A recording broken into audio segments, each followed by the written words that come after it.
साथ संगत जी, प्यार से कहना धन निरंकार जी।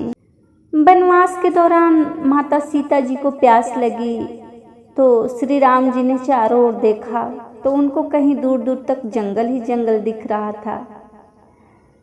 कुदरत से प्रार्थना किया कि हे वन देवता, आसपास जहाँ कहीं पानी हो वहाँ जाने का मार्ग कृपा कर दिखाइए, सुझाइए।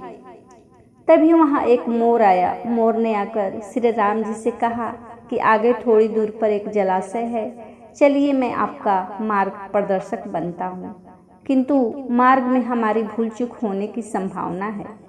श्री राम जी ने पूछा, वह कैसे? तब मोर ने उत्तर दिया कि मैं उड़ता हुआ जाऊंगा और आप चलते हुए आएंगे, इसलिए मार्ग में मैं अपना एक एक पंख बिखेरता हुआ जाऊंगा, उसके सहारे आप जलाशय तक पहुंच जाइएगा।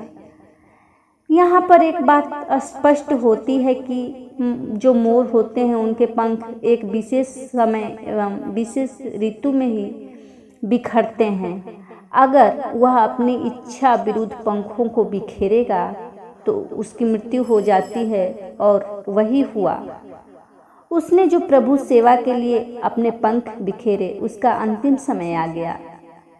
अंत में जब मयूर अपनी अंतिम सांसें ले रहा होता है, तब अपने मन में ही कहा कि वह कितना भाग्यशाली है जो कि अपने प्रभु की सेवा करने का उसे इस रूप में मौका मिला, कि जो जगत की प्यास बुझाते हैं, ऐसे प्रभु की प्यास बुझाने का उसे सौभाग्य प्राप्त हुआ। मेरा जीवन तो धन्य हो गया, अब मेरी कोई इच्छा नहीं।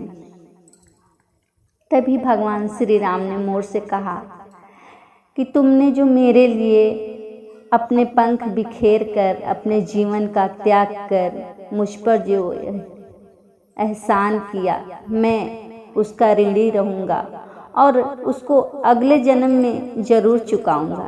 तुम्हारे पंख अपने सिर पर धारण करके तत्पश्चात अगले जन्म में श्री कृष्ण अवतार में उन्होंने अपने माथे पर मुकुट के रूप में उस मोर पंख को धारण कर अपने वचन अनुसार उस मोर का ऋणी उतारा था।